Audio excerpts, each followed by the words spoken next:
Hello बाल मित्रों, आप कैसे हो। आप सबका स्वागत है मेरे अपने चैनल इडियो स्पार्क में। आज हम गुजराती द्वितीय भाषा धोरण 7 में चैप्टर 2 पढ़ेंगे, जिसका शीर्षक है 3 सवाल। इसे लिखा है हरीश नायक ने। तो चलिए शुरू करते हैं। भोज राजाना दरबाરમાં કવિઓનું હંમેશા सम्मान થતું, નવા કવિઓનો પ્રોત્સાહન મળતું। मतलब राजा भोज के दरबार में कवियों को हमेशा सम्मान मिलता था, नए कवियों को हमेशा प्रोत्साहन मिलता था। एक कवि आशा लईने राजा भोज समक्ष हाजिर थया। तो एक कवि आशा लेकर राजा भोज के सामने उपस्थित हुआ, हाजिर हुआ। राजा भोज, અમારા 3 સવાલના जवाब આપો तो તમને राज्यसभाમાં शामिल करिए। राजा भोज ने कहा, हमारे 3 सवालों का जवाब दो तो हम तुम्हें राज्यसभा में शामिल कर लेंगे।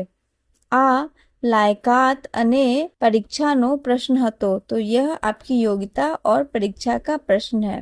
कवि, पूछो महाराज। राजा भोजे पूछिया 3 प्रश्नों। फिर राजा भोज ने 3 क्वेश्चंस पूछे। पहलो, भगवान छे के नहीं, छे तो दिखाता केम नथी। बीजो, भगवान जो छे ते तेनु मोढू कई दिशा में छे। त्रीजो, भगवान जो छे तो तेनु काम शू छे। कवि पास उन्होंने 3 सवाल पूछे कि भगवान है कि नहीं, है तो दिखते क्यों नहीं। दूसरा सवाल उन्होंने पूछा कि भगवान का जो मुख है वो किस दिशा में है। और तीसरा क्वेश्चन उन्होंने पूछा कि भगवान है तो क्या काम करते हैं। कवि पासे आ 3 एकाय सवालનો जवाब न હતો। उस समय कवि के पास इन तीनों सवाल में से किसी एक सवाल का भी आंसर नहीं था। कवि थोड़ी क्षणों शांत રહ્યા પછી કહ્યું। कवि थोड़ी देर शांत रहे, उसके बाद कहे, महाराज મને 1 સપ્તાહનો समय આપો। 8મા દિવસે जवाब साथे हाजिर थईस अथवा कदी नहीं आऊं।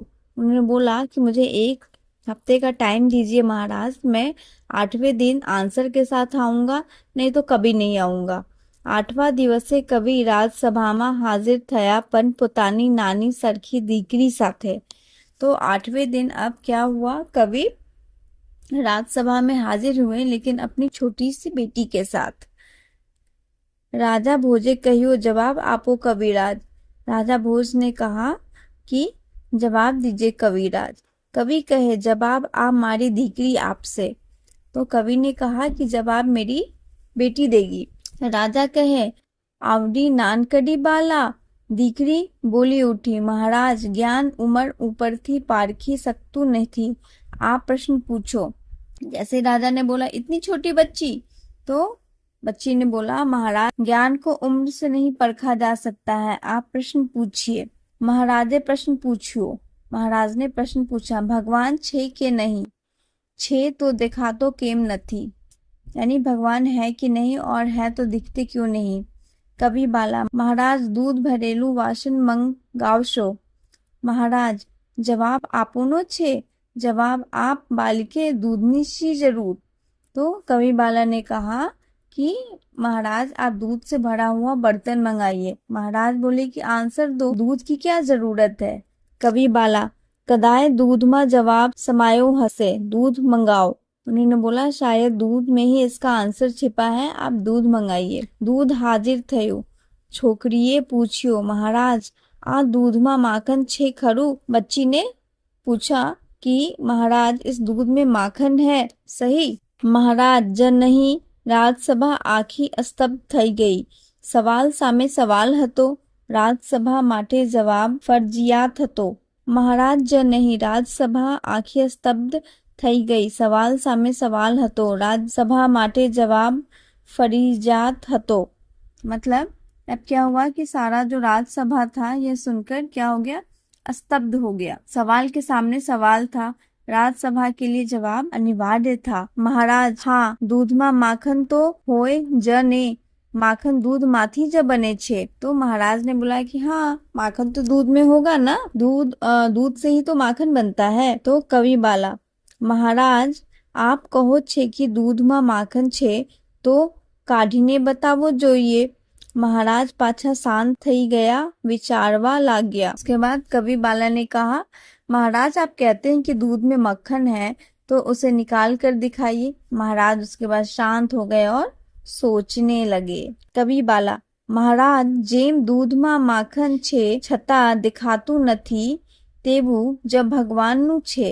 दूधમાંથી દહીં બને, છાશ બને, જ્યારે છાશ બલોવાતી હોય છે ત્યારે જ ઉપર માખણ તરી આવે છે અને દેખાય છે। રાજસભા વાહ વાહ બોલ્યા લાગી। कवि बालाए કહ્યું, હવે બીજો सवाल पूछो महाराज। तो कवि बाला ने कहा कि जिस तरह दूध में मक्खन होने के बावजूद दिखाई नहीं देता, वैसे ही भगवान है। दूध से दही बनता है, छाछ बनता है, और जब छाछ बिलोई जाती है तो उसके ऊपर मक्खन तैर कर आता है और वो दिखाई देता है। राजसभा में सभी लोग वाह वाह करने लगे। कवि कन्या ने फिर कहा, अब दूसरा सवाल पूछिए महाराज। महाराज पूछियो। बालिके, તું કહે છે કે ભગવાન છે, તો હવે એ જવાબ આપ કે ભગવાન છે તો તેનું મુખ કઈ दिशा में છે। तो महाराज ने कहा कि बालिके, तुम कहती हो कि भगवान है, तो अब यह जवाब दो कि भगवान का मुख है वो किस दिशा में है। कवि बाला कहे, महाराज आप एक दीवो मंगाशो। तो कवि बाला ने कहा कि महाराज आप एक दिया मंगाइए। महाराज दीवो? कवि बाला कहे, हाँ महाराज, दूधनी जेम दीवानी जरूरी पट से जा। तो कवि बाला ने कहा कि हाँ महाराज, जिस तरह दूध की जरूरत है उस तरह दिए की भी जरूरत पड़ेगी। महाराजे दीवे मंगायो। छोकरीए दीवो सलगावी दीहो अने महाराज ने प्रश्न पूछियो। तो बच्ची ने क्या किया कि दिया को जला दिया और महाराज से क्वेश्चन पूछा। महाराज હવે કહો જોઈએ कि दीवानो प्रकाश कई दिशा में पड़े छे। उसने बोला कि महाराज ये बताइए कि इस दिया का प्रकाश किस दिशा में है, किस दिशा में पड़ रहा है। महाराज कहे, दीवानो प्रकाश तो चारे दिशा में जा पड़े ने। तो महाराज ने कहा, दिए के प्रकाश तो चारों तरफ पड़ रहा है, सारे दिशा में पड़ रहा है। कवि बाला कहे, महाराज जे रीते दीवानो प्रकाश चारों दिशा पड़े छे, એ જ રીતે ભગવાનનું મુખ ચારો દિશા છે અને તે ચારો બાજુ જુએ છે, બધે નજર નાખે છે, બધી नजर राखे छे। उसी तरह उसने आंसर दिया कि महाराज जिस तरह दीपक का प्रकाश चारों दिशाओं में फैलता है, उसी तरह भगवान का मुख भी चारों दिशाओं में है और चारों तरफ देखते हैं वो, उनकी नजर सब जगह है। राजसभा फरीथी वाह वाह बोली उठी। राजसभा में फिर से सब लोग वाह वाह बोल उठे। कवि बालाए ये त्रीजो सवाल पूछवा कहियो। तो अब कवि बाला ने महाराज से तीसरा क्वेश्चन पूछने के लिए कहा। महाराज कहे, तू कहे छे भगवान छे तो चारो चारे दिशा में छे, तो तेनु कर्तव्य शू छे, ते शू करे छे। तो महाराज ने कहा, तू कहती है कि भगवान है और वो चारों दिशा में है, तो उनका कर्तव्य क्या है, वो क्या करते हैं। कवि बाला कहे, महाराज आप जरा ऊभा थईने प्रधानजी जग्या बेसो अने प्रधानजी आप जरा ऊभा थई सिंहासन ऊपर विराजसो। महाराज अने प्रधानजी बने चमकी गया। तो अब क्या हुआ, बालिका ने कहा कि महाराज आप जरा खड़ा होकर प्रधान जी की जगह बैठेंगे और प्रधान जी क्या आप खड़े होकर जरा सिंहासन पे बैठेंगे। यह सुनकर महाराज और प्रधान जी क्या हुआ, दोनों चौंक गए। महाराजे कहियो। महाराज ने कहा, बालिके तारी आ वात बधारे पड़ती छे, तू मने सिंहासन ने परथी उठवानु कहे छे, प्रधान जी ने सिंहासन पर बेसवा कहे छे। महाराज ने कहा, बालिका तेरी यह बात कुछ ज्यादा हो रही है, तू मुझे सिंहासन से उतरने को कह रही है और प्रधान जी को सिंहासन पर बैठने को कह रही है। कवि पुत्री कहे, कवि की पुत्री ने कहा, महाराज हूँ मात्र आपना सवालनो जवाब आपी रही छू। तो उसने बोला है कि महाराज मैं तो सिर्फ आपके सवाल का जवाब दे रही हूँ। जेम आपनु स्थान सिंहासन छे अने प्रधानजीनु स्थान मंत्री पद छे, तेम ज भगवाननु काम दरेक वात, दरेक चीज, दरेक मानवनी योग्य स्थाने रखवानु छे।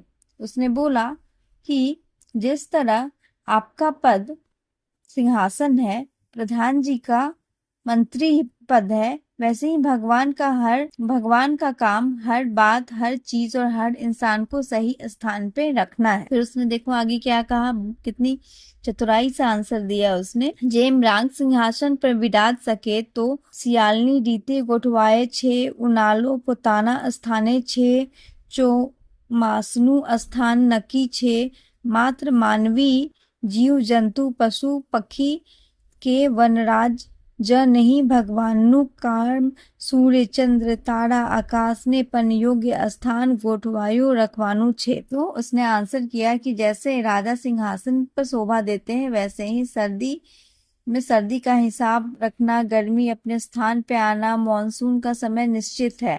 मात्र मानव ही नहीं, जीव जंतु पशु पक्षी से लेके वनराज तक को भगवान का काम ही सही जगह पर व्यवस्थित रखना है। जैसे सूर्य और चंद्रमा कभी एक दूसरे की जगह लेने की कोशिश नहीं करते हैं। महाराज सूरजे कदी चंद्रनु स्थान लेवानी कोशिश करी, चंदा मामा कदी तारावनो बेसवाडो गया खड़ा। जमीन समुद्र हवा બધું જ યોગ્ય સ્થાને છે અને રહે છે। કુદરતના આ નિયમનું કામ ભગવાનનું છે। ભગવાન એ જ કામ કરે છે અને આપ જોઈ શકો છે કે હજારો વર્ષોથી સવાર સાંજ રાત નિયમ મુજબ થતા જ રહે છે। ऋतुना चक्र चालू ज रहे छे। आप ज कहो જોઈએ કે એ काम भगवान नहीं तो बीजू कौन करे छे। उसने बोला महाराज क्या आपने सूर्य चंद्र को कभी एक दूसरे की जगह लेते देखा है?